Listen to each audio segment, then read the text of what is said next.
Hello, everybody, and welcome to our weekly class. And today we have a very exciting topic on foreclosures. As you know, it doesn't really matter um, where we are in the world. It seems to me that wherever I travel, when I talk about foreclosure, everybody understands that foreclosure is the place where you can get the good deals, good real estate deals. It doesn't matter if you're in America, South America, Europe, Asia. Foreclosure is kind of the one of the most popular places where people know you can get the best deals, and everybody wants to know how they can participate. And because it seems like nobody really teaches you how you can win these deals at the auction. And today we're going to share some of these tips and secrets so you can be well prepared to win some of the deals for your next foreclosure auction. And indeed, the foreclosure auction is a great place to get good deals. Typically you get a 50 to 75% off of the market value. And so you can get a lot of lucrative deals at the auctions. In fact, I know some hedge funds actually specialize in buying at foreclosure auctions. And when you're buying at 50 to 75% of market value, you are already in the money, right? It's what we call you're in the money when you buy the property. So you stand to make a good profit. Now let's take a look at this video that I took recently at a foreclosure auction just a few months ago. And just without, kind of really going into details of what's going on, let's just watch the video and let's see what you can get out.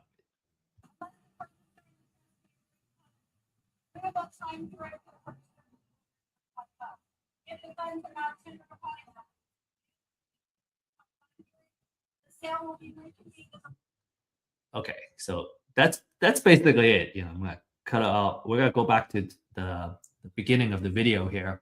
Now, on the surface level, right? This is what's going on. Number one, it's quite loud and it's hard to hear the person that's talking, this lady. The second thing is that it's a little bit chaotic, but there is order to this chaos, right? So everyone seems to know what they're doing. And there's actually a lot more going on, as you can kind of see, kind of further into, kind of beyond this group of folks. There's more people over there. So what's going on, right? There's a lot of stuff going on. And at the end of this class, right, after we go over these top 10 tips, we're gonna revisit this video, and you're gonna be able to see and kind of break down everything that's going on in this video and what everyone's doing. All right, so sounds like a good deal. And then another kind of natural question is, within, being a part of this foreclosure auction, how do I win these deals? And what are some of the risks and how can I minimize the risk, right? So we want to be very cognizant of the risk that we'll be getting into if we participate in these auctions. And our promise to you is that at the end of this webinar, you'll understand how you can win deals while minimizing your risk, right? There are things you can do to minimize the risk.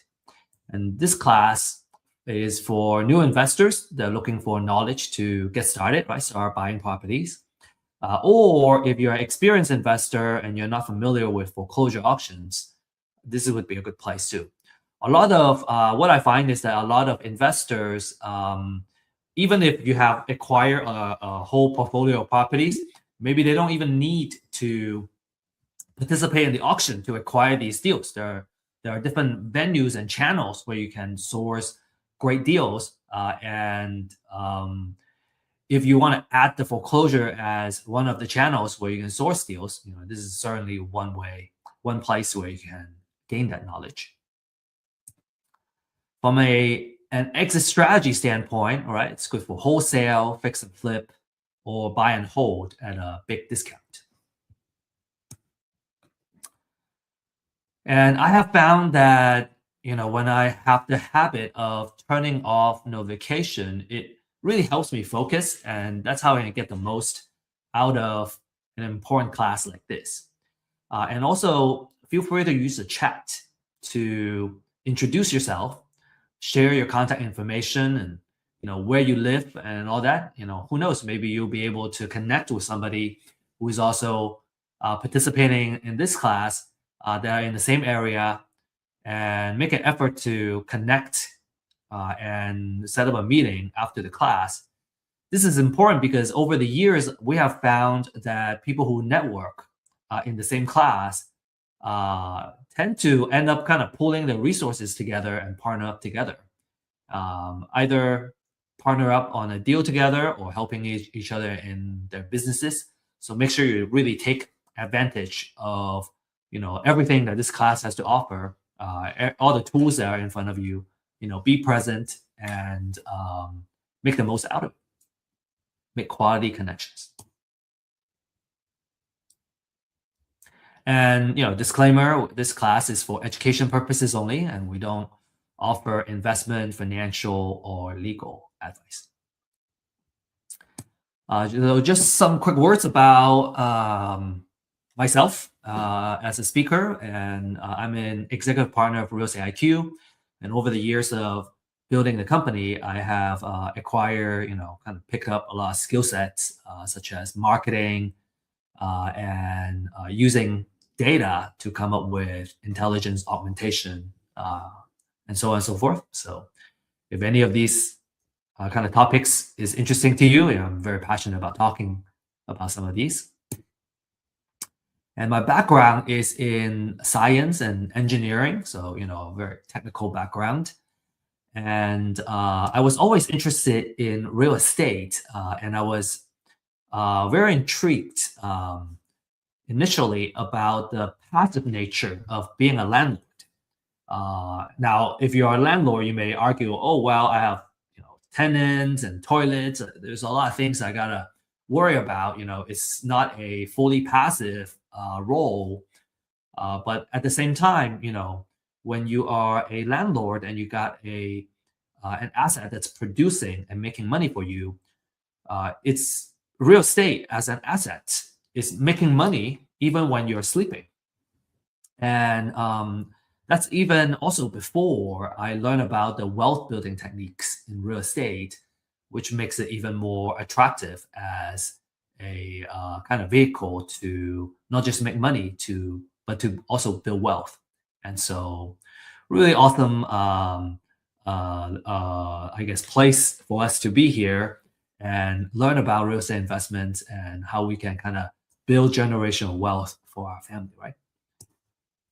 Now, the struggle I have found is that, number one, it was hard to get the knowledge we need in real estate investments. It's kind of, hard to find, right? The schools, they don't teach you.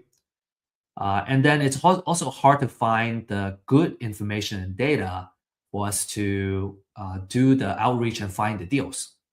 And then third is that it was difficult to connect with the right mentors and entrepreneurs to help us grow our business.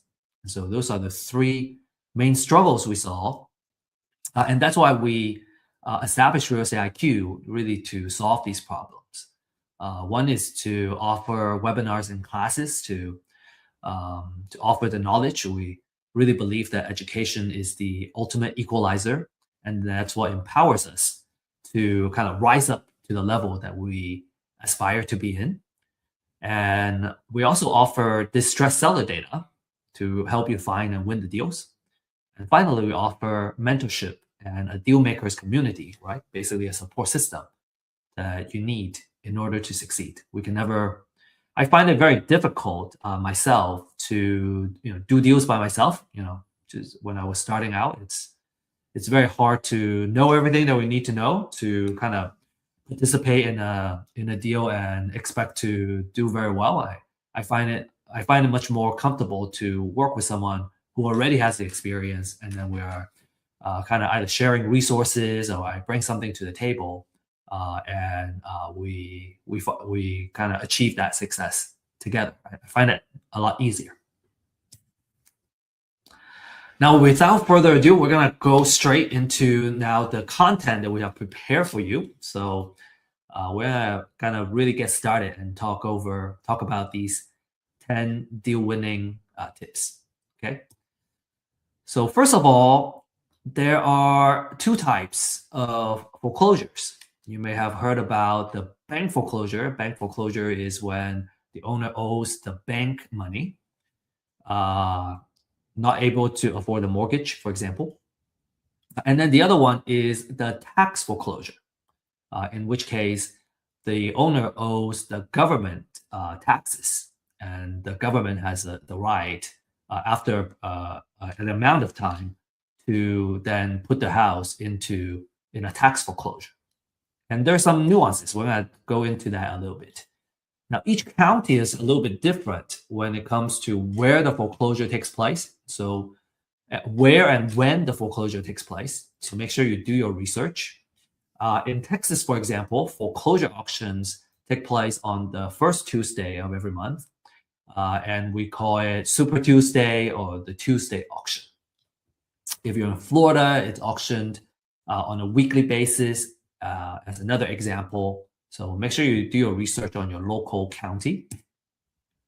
And let's talk about the bank foreclosures, right? Bank foreclosures happen when an owner stops paying their mortgage. And the lender, in most cases, it's the bank, right? Or it's a note servicer or note holder can reinforce the lien on the house to recover the loan balance. And the implication for investors is that you usually get clean title, except for unpaid property taxes or municipal liens, and there's little or no redemption period for the owner. Okay, obviously it varies by state, so you want to research kind of the redemption rules of your state. But in general, little to no redemption period. And then we're going to talk a little bit about tax foreclosures, but we're going to mainly focus on the bank foreclosures. Okay, tax foreclosures can get a little more complicated. This happens usually, it's triggered by unpaid property taxes, and usually they're like 2 to 3 years delinquent to kind of trigger that. And the government will force a sale, and it could be different parts of the government. It could be the county, right? It could be the city, or it could be the city, the school district that forces the sale. And as an investor, let's say you win, you win the bid, you don't get immediate ownership on the house. The original owner can reclaim the property, what we call within that redemption period, and that redemption period, again, also varies by state. So you want to, depending on what state you are participating in this, you want to do your thorough research. But within that redemption period, the owner can reclaim it by paying the purchase price and taxes and the penalty. So if you own that lien on this tax foreclosure, you make a little bit of return if the owner decides to reclaim the property. So you still make some money. But if you're mainly focused on acquiring a property for investment purposes, then you typically don't want to renovate the house until after the redemption period. So you want to be careful of that. Essentially, you're buying a redeemable deed and not the final title during the tax foreclosure. So pay a lot of attention to the redemption period when you participate in the tax foreclosures. And we prepared a side-by-side comparison between bank foreclosures and tax foreclosures. And you can take a look at, maybe take a screenshot of this slide. Now, for the purpose of this class, we're going to focus more on the bank foreclosures because the title side is a little bit easier. And most folks are more familiar with bank foreclosures and they're more interested in bank foreclosures. Tax foreclosure is more or less a specialty within the real estate investment world. And if you're interested in tax foreclosures, it can be very lucrative as well. In fact, I I know some folks have done very well with tax foreclosures. And if you're really interested in that, I suggest that you seek out the right classes and education to really go deep in that before you really start participating in these tax foreclosures. Right? Really know what you're getting into, understand all that, understand the risk and the process and the know-how, right, before you jump into it. Anyway, bank foreclosure is what we're going to focus on here. Now, the second tip is that in order to bid, you need to first register as a bidder. Okay, so you don't just show up and then you go, oh, I'm gonna bid on the house on the property on the house. You need to register first, okay, in order to bid. Some of you may know of auction.com or some other auction websites. Okay, so in order to, some of the houses either they are go into the auction at physically or kind of in person at the county area, county courthouse, or they are being auctioned off online as well. So auction.com, for example, or you maybe Xome, Xome.com is another example. For auction.com, in order to register as a bidder, you would need to transfer $1,000 first. And that $1,000 is refundable, but you need to kind of show that you got to put some money in the game in order to participate in the bidding. Okay, next, let's talk about the foreclosure process, right? And here we're going to focus more on, like I said, on the bank foreclosure process. So for the bank foreclosure process, the borrower becomes delinquent in terms of their mortgage payments. And usually, more than 4 months of mortgage payments, this will kind of trigger the foreclosure process.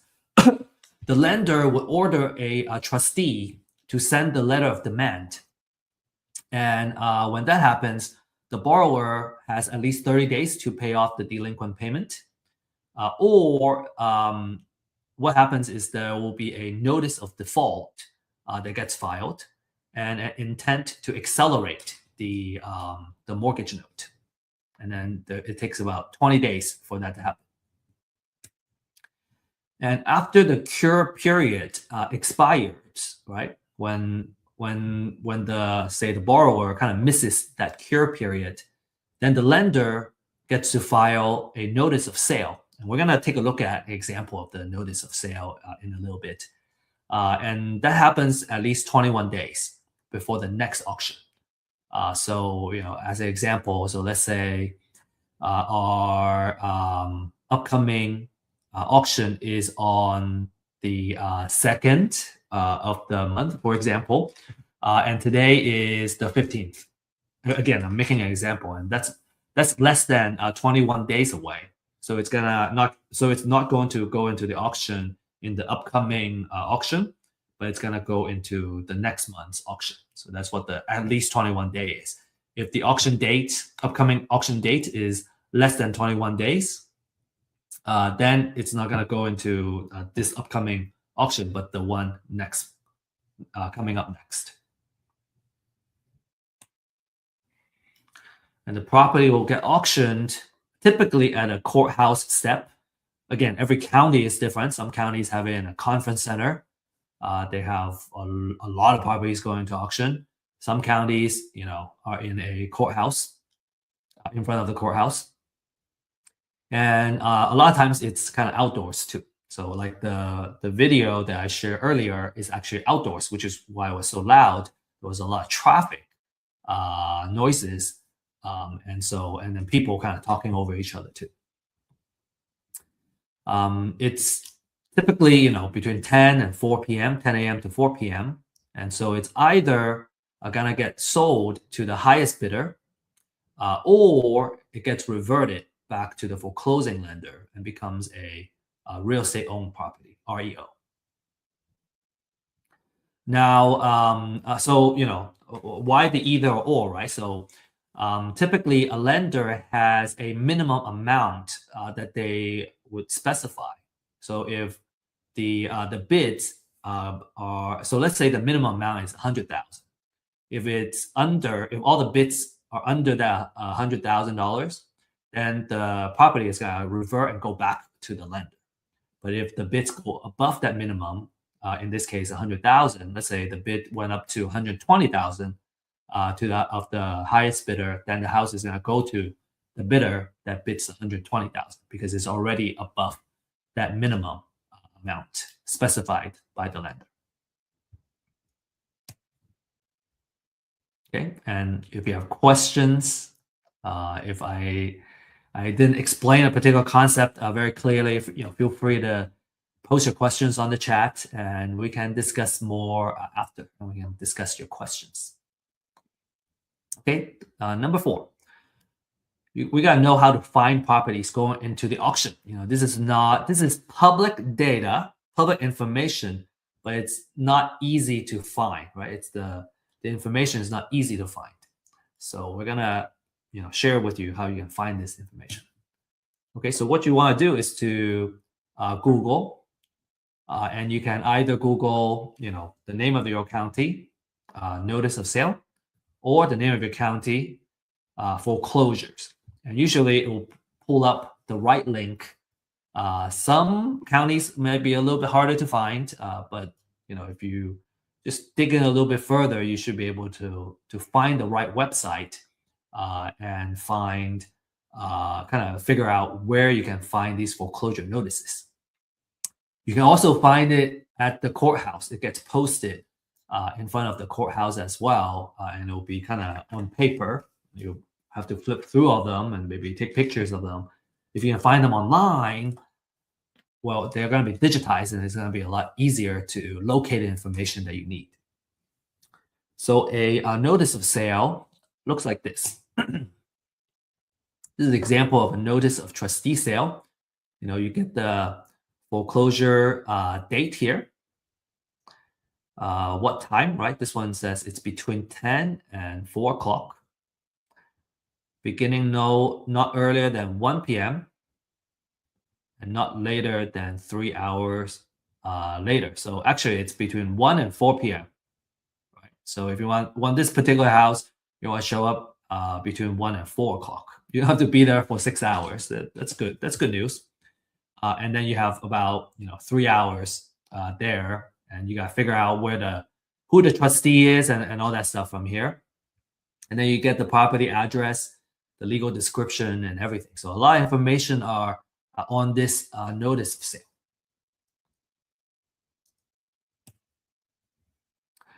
Now, if you're fortunate, if you're lucky, there may be companies in your local area that provide these foreclosure lists, right? They sell these. If that is the case, then the question is, should you pull the information yourself, or should you buy, right? Do we DIY or do we buy? Here are the kind of average monthly filings in different metro area. And if you're in a metro that are not listed here, we can cover those as well. We have a service called customized lease binding services that we go into the metro that you request, and we can pull this information for you. We can mine this information. Now, as you can see, we're talking about hundreds at least, right? For a lot of these metro area, up to 1,000, couple thousand for the bigger metro. And so there are so many filings that it's usually not recommended to do it by yourself. It just takes too much work. It takes too much time. As an entrepreneur, I would say if I spend a lot of my time mining the information, then it's taking my time away from doing the actual due diligence and kind of figuring out what the right amount it is that I need to bid on the property, which is a better kind of use of my time. All of doing this is kind of, low value labor work. It's much easier to outsource it. I have learned how to do it myself, just so I know how the work gets done, and I appreciate, the people that are doing the work, and I can kind of know how well the work is done. But after I learn how it's done, I usually don't do it because it's such a low value work. Like if I'm gonna spend 1 or 2 hours every day on this particular effort, man, I'm gonna end up doing all that, just researching and getting the information. Well, it doesn't really get me to point B, which is being able to bid on the property. So it's much easier for me to hire somebody to do all this research, and then I can do the actual intelligent work, which is the due diligence and the research it requires to come up with the right offer and the maximum bid that I would bid on any property, so I don't lose money. Okay, I hope that makes sense. Okay, make sure you focus your time on high value activities. Some examples of high value activity is lead generation, marketing, due diligence, contacting distressed sellers, for example. So here are some key elements, right? Speaking of purchasing, if we're gonna buy a list, like what does a quality list look like? So these are a couple of quality information. From a property information standpoint, you want to know who you want to really important is to know the trustee who's gonna be auctioning off the property. Actually, I'm gonna be sharing that as one of the tips later on. Right? You want to know the trustee. And then you want to know the property information, right? Sometimes having the address. What's weird with these foreclosure filings is that not every property's address is on the filing. Sometimes it's just a legal description. So you have to go and research and figure out what the address is and what the zip code is. Sometimes I want to only focus on a particular zip code or a particular city because that's the area that I want to focus on purchasing deals on. And it's much easier if that work is already done, and then I just focus on the filtering, right? And focusing my attention on the deals that I want to bid on. Subdivision, legal description, and the characteristic of the property, like bedroom, bathroom, square footage. And then some of this financial information is interesting too, because it kind of gives you the insight on the property and what's going on with it.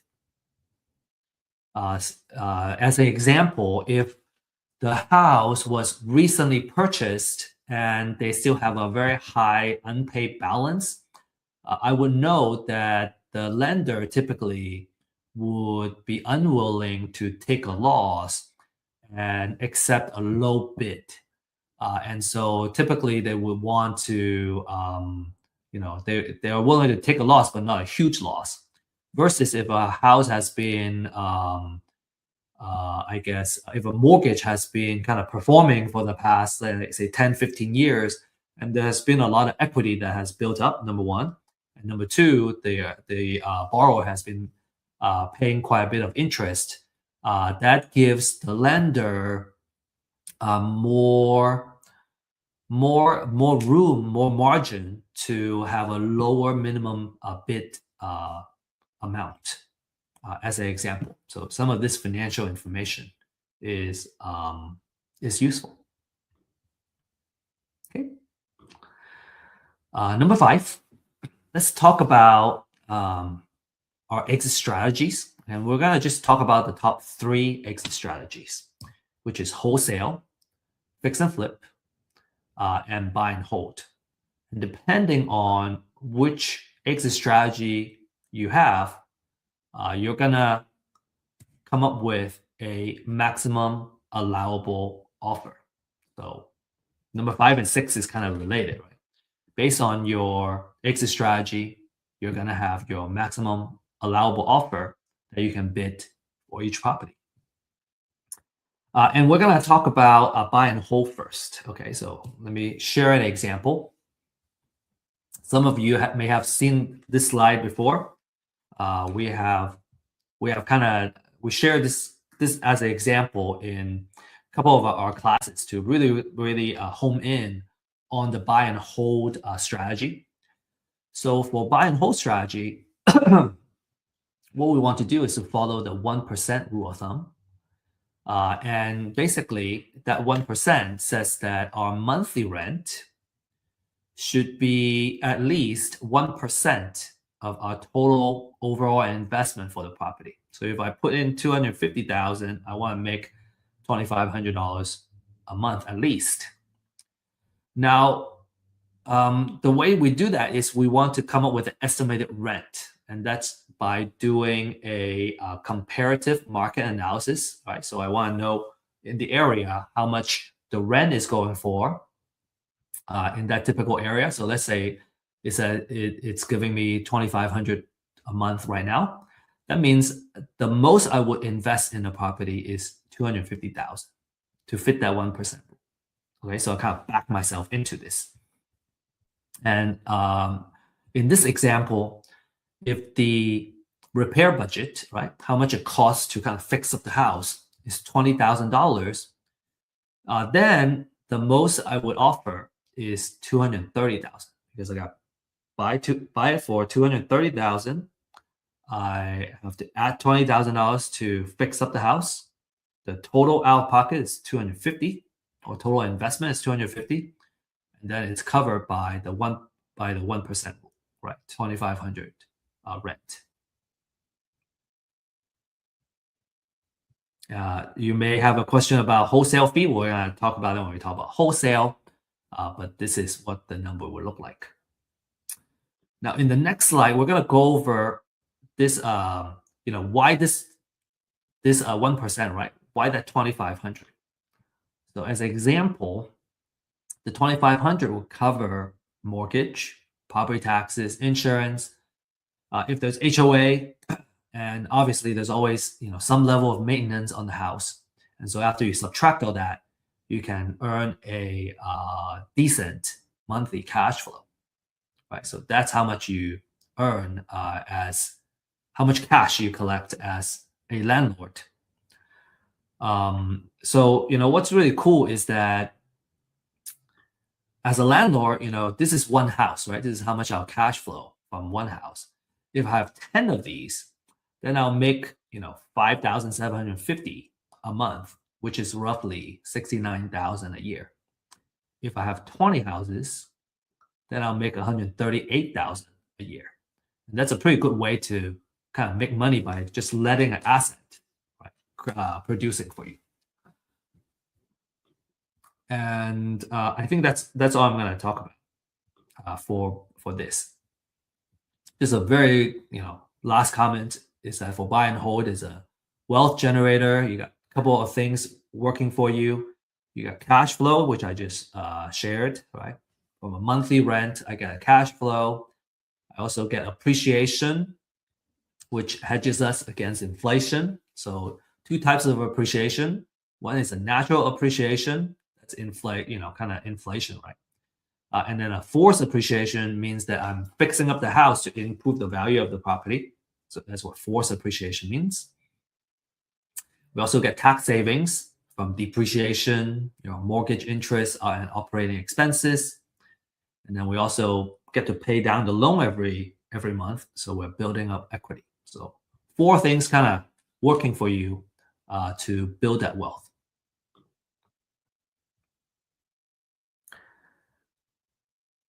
Next, let's talk about fix and flip, right? That's a 70% rule of thumb. And let's talk about how to apply it to fix and flip deals. So in this example, let's say the after repair value is 500,000. So what that is I gotta run a comparative market analysis, right? Which is figuring out how much the houses around me are selling for in their kind of pristine condition. And let's say in this case, all these houses are telling me that you can sell it for 500,000. Then we do the 70% rule, multiply this by 70%, then we get 350,000. And then if we subtract the repair budget, then we get our distress offer. So again, to kind of go back from the bottom up is that we buy at 280,000, we put $70,000 in it, so the total amount invested is 350,000. Then that's the 70% of what the after repair value is.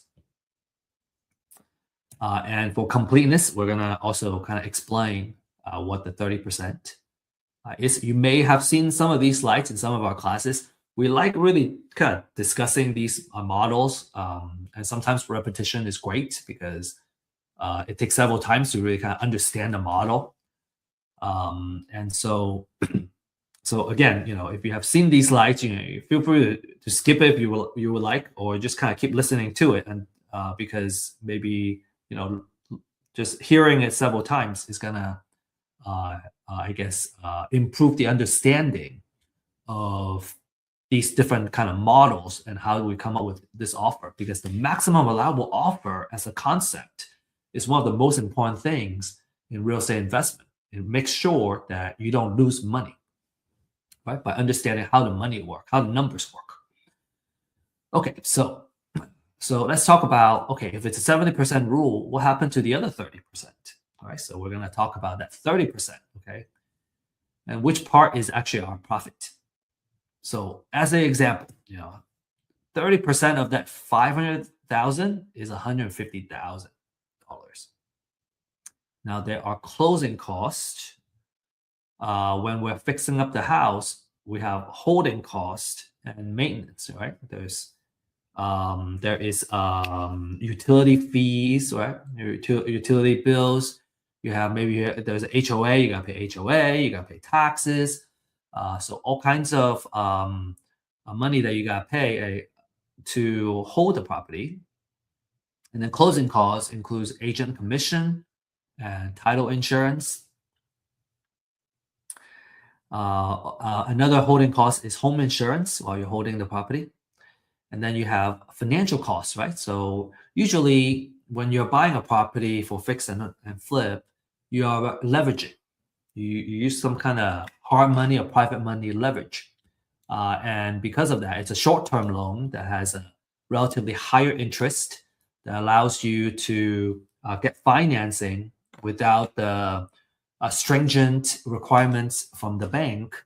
So you can leverage someone else's money to make money. And a lot of folks are very glad to kind of pay for this additional financial cost because you get to kind of leverage someone else's money to make this profit. And if you run the math, you see that a certain amount of leverage actually makes sense for those that kind of embrace debt and embrace good debt to produce profits. So without diving too much into it, let's say you get financing from a hard money lender or private money lender to do the fix. Well, you have to pay the interest and on the money that you borrow, and also the fees that you incur. And so let's say you subtract all that. Well, you still make a good, $90,000, which is a very handsome profit. And that's a fantastic return for just one project, right? So imagine doing 2 projects or 4 projects a year. Fix and flip as a business can be very lucrative. And last but not least, I want to talk about the wholesale model. And what you do is you're buying the house at a low enough price to sell it to other investors. So you either sell it to a buy and hold investor, or you sell it to a fix and flip investor. And in the 2 scenarios, right? Let's say I want to sell it to a buy and hold investor. Well, in the previous example for buy and hold, I need to add my wholesale fee here before I put in the offer. So typically, we say about $10,000 on average of wholesale fees is a good number to make. So let's say I want to make $10,000, then I put it in here, and instead of offering $230,000, I offer $220,000. So if I'm acquiring it at the foreclosure auction, and I want to make my wholesale fee the maximum I would bid on is 220,000. And if I can win the house for say less than that, right? Let's say I won the bid at 200,000. Well, I can charge as much as $30,000 in wholesale fees and still be able to help the buy and hold investor make money.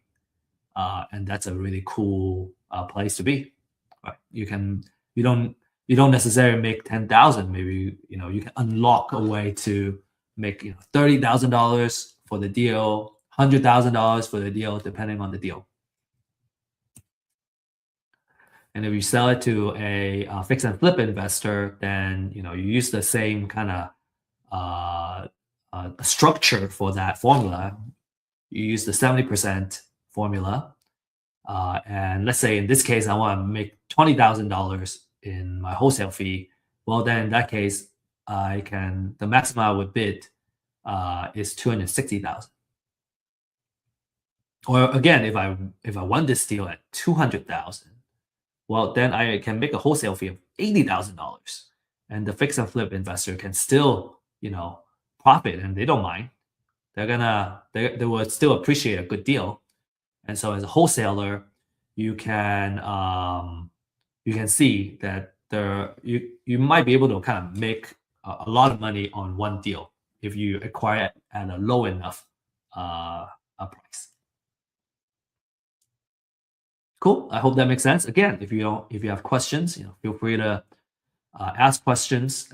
And we have weekly office hours that you can join if you prefer like a one-on-one kind of let's go over the actual numbers. Now, another thing I want to kind of share with you is that these numbers are kind of idealized numbers, right? In real life, it's not that pretty and all well-rounded. And there are some fees here and there, right? That changes the actual number. And so in a real life case, you may see that the numbers may look slightly different. And that's natural. We're just trying to kind of simplify the concept into something that's easy to understand. And in a real life case, based on the different kind of fees and what the situation is, what the interest rate currently is, and so on and so forth, the actual number is going to be different. But what I think these examples serve really well is that by understanding the 1% rule of thumb for buy and hold and the 70% rule of thumb for fix and flip, your 99.9% of the chance of the cases, you always make money, right? You won't lose money if you do the right things and you follow this formula.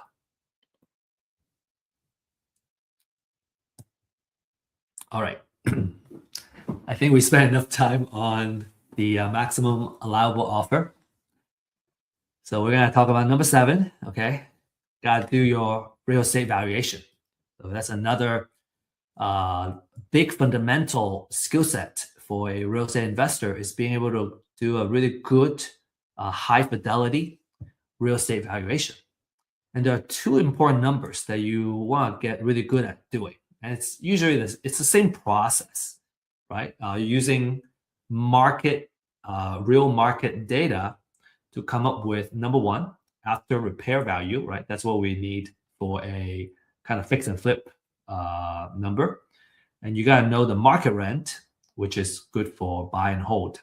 And usually when I kind of evaluate a deal, I kind of always like to look at both of these numbers because it will tell me which exit strategy works best and which strategy, if it's flexible, right? If both strategies work, that's going to tell me, hey, this is a really awesome deal.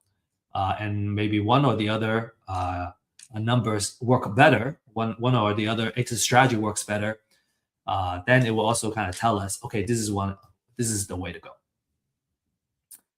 Another maybe a little more advanced items is that in addition to market rent, there's also short-term rental or like mid-term rental or co-living model, right? So you can potentially create more cash flow as a than a market rent. When we talk about market rent, we're looking at long-term rental, long-term rent.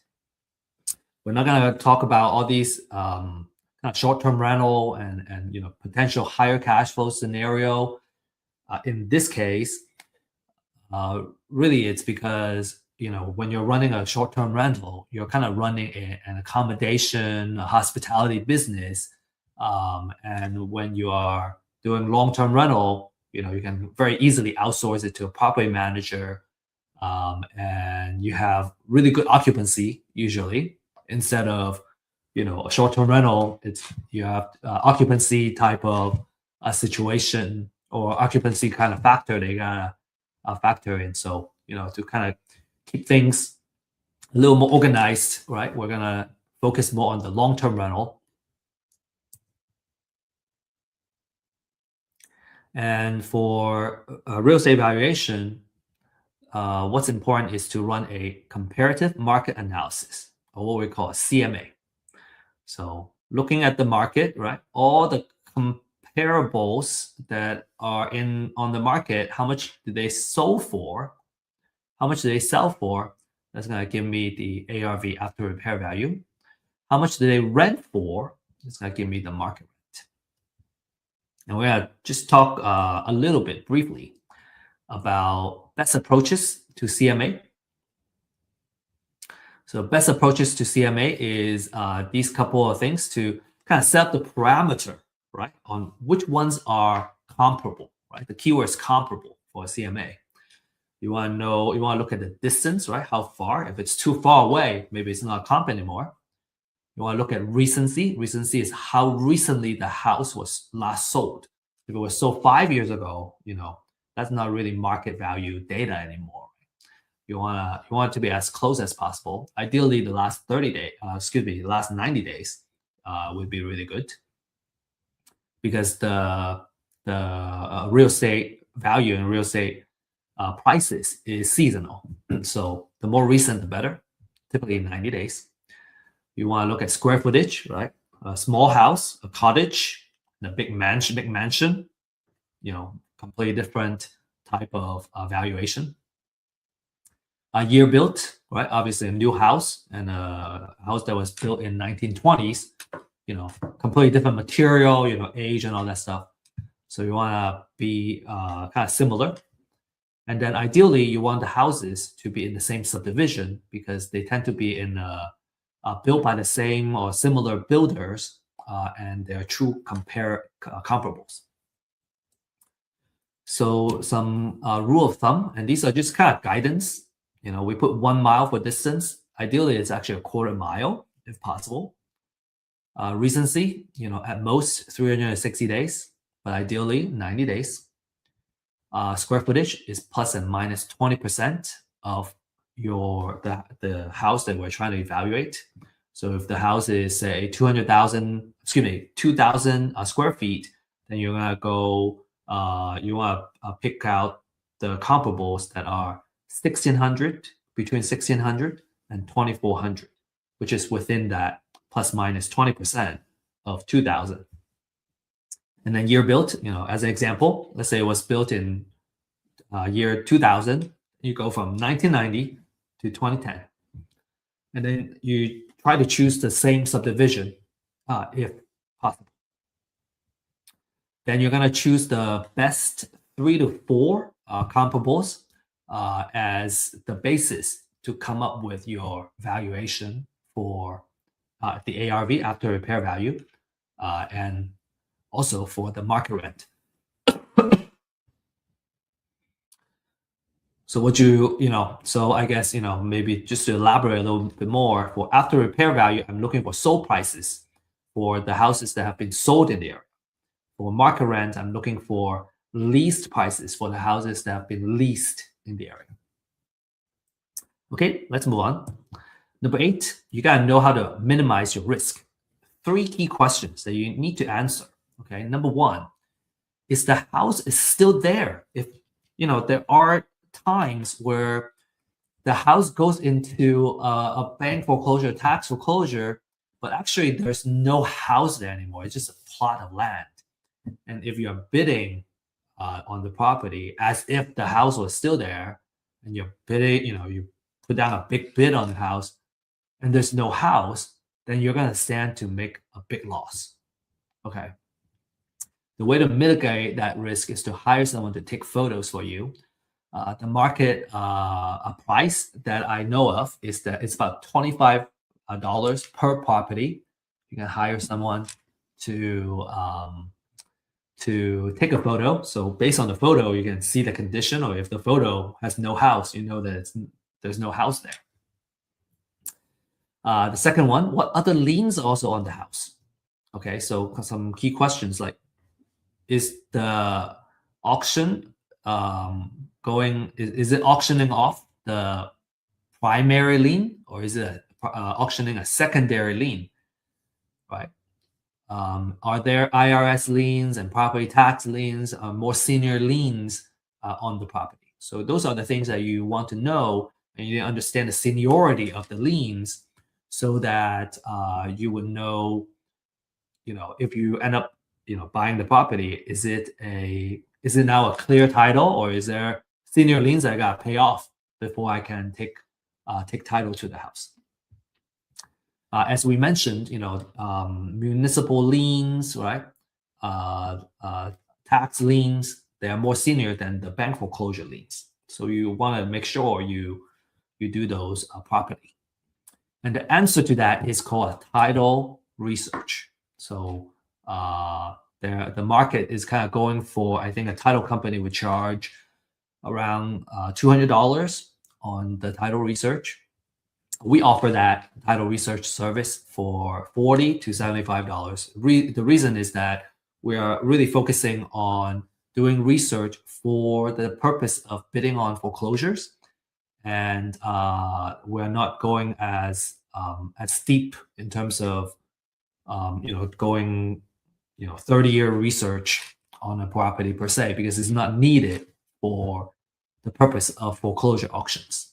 So we are pricing it at between 40 to 75 per research. And then number 3, how much does it cost to fix the house? So if you have the photos, you can at least kind of see the exterior of what's needed to be done on the house. And this is something that you have to take a risk on, because you can't walk the house and come up with a rehab budget. And so you have to kind of really do some rough estimation on how much it would cost to fix up the house, because remember, the rehab budget is part of your formula for your maximum allowable offer. Okay, so those are the 3 main questions you really got to answer before you bid on the house. Okay, all right, number 9. We got to know which trustee will be auctioning the property. Because if you really want to participate in the auction of a property, you're going to need to know who the trustee is. Where are they? When they show up, you got to know where they are, because sometimes they just kind of show up, they start auctioning, and maybe there are some auctioneers that are very loud and kind of really try to get as many people to participate as possible. But some trustees, different style, they're just reading off of the disclaimers or whatnot, and you really need to know where they are, and when they show up, you better be there, so you don't miss the chance of bidding on the property. Okay, so that's very important. You want to know what time frame they're gonna get bidded. The property is gonna be auctioning, and who the trustee is, and kind of when they show up, you gotta be there. And number 10, you want to have cashier's check ready, and get them ready and bring them with you. Experienced foreclosure bidders usually come with cashier's checks in different denominations. Okay, they have 50K, 30K, 20K, 10K. I think at least 10K, right? Let's say you have a lot. You still want to have, at most a 10K denomination. As an example, let's say you only have $100,000 in the cashier's check, and the property that you want to bid on turned out to be 70,000. Well, because you don't have, you can't break it up. You have to give them the 100K cashier's check. Well, now you have an extra $30,000, which is the difference. It's stuck with the courthouse, the county, for several weeks before they can get the money back to you. So what that means is now you have $30,000 that have been sitting around not producing for you. So usually for the experienced folks, they have these denominations. So let's say it's 70,000. Well, I got the 20K, I got the 50K, and then now I'm good. I can use the rest to bid on another property if I want. Right? So that's very important. They don't make change at the auction. So some bonus information, I want to give you this, and then we will look at the video. Okay, so the bonus, I want to kind of share the what happens during the auction or like after the auction. So after the auction, after the foreclosure, the borrower may still owe money after the foreclosure. If the total debt owed exceeds the foreclosure price, the lender may seek a deficiency judgment and go after the borrower. Okay, so borrower may, in this case, they either owe money or they have to declare bankruptcy, right, in order to kind of deal with that. A bank foreclosure wipes out secondary liens, right, second mortgages or junior liens with proper notice, but it doesn't eliminate debt. So these lenders can still go after the borrower. And then federal, state, and local tax liens will survive. And so you need to pay them when you win the bid. So make sure you do the title searches properly. All right, so now let's play this video again. I got this this video back, and then we're gonna really talk about a little bit more nuance of what's going on. Okay, so it's just a 10-second video, I think.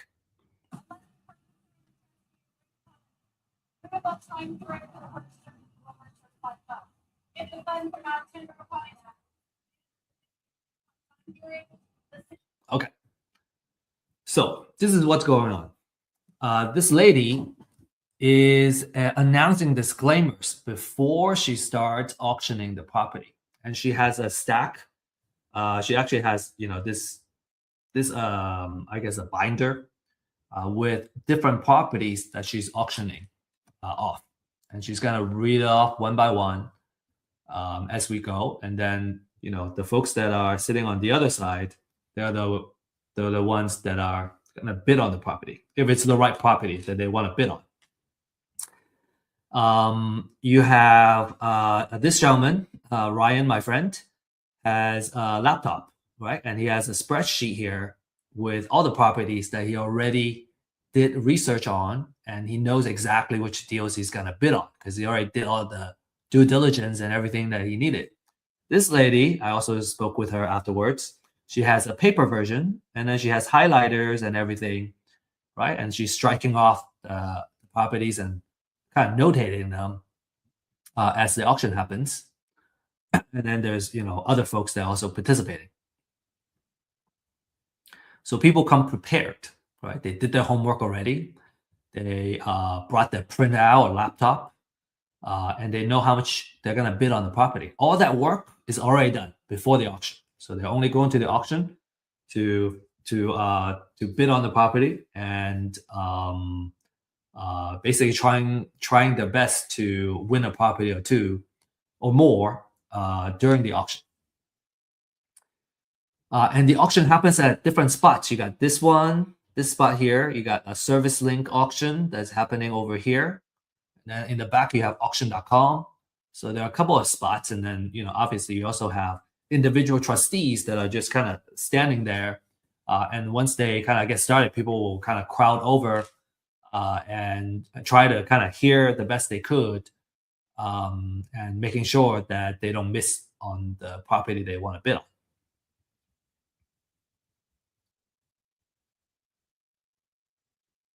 Okay. So yeah, so many auctions can happen at the same time too. So you can have three properties being auctioned off at the same time by three different trustees. So it can be pretty chaotic. And if you really want to go and like you want to cover your bases, you want to have several folks that are on your team, on the same team, going in there and bidding on these properties. Okay, cool. So again, if you got questions, find us at our office hours. Find me at our office hours, and we'd love to answer your questions. All right. To recap, we have gone through the foreclosure process. We talked about the different type of foreclosure, and then we talked about how you can find and evaluate deals and all the due diligence that you need to do to minimize your risk, and then all the different things that you need to do in order to participate effectively in a foreclosure auction. So next, you may be wondering how you can get started. So let me just kind of share with you some success cases of our clients, our users. Right, first case, we have a client making $46,500 profit on a deal in Carrollton. He actually is kind enough to share the address of the property as well.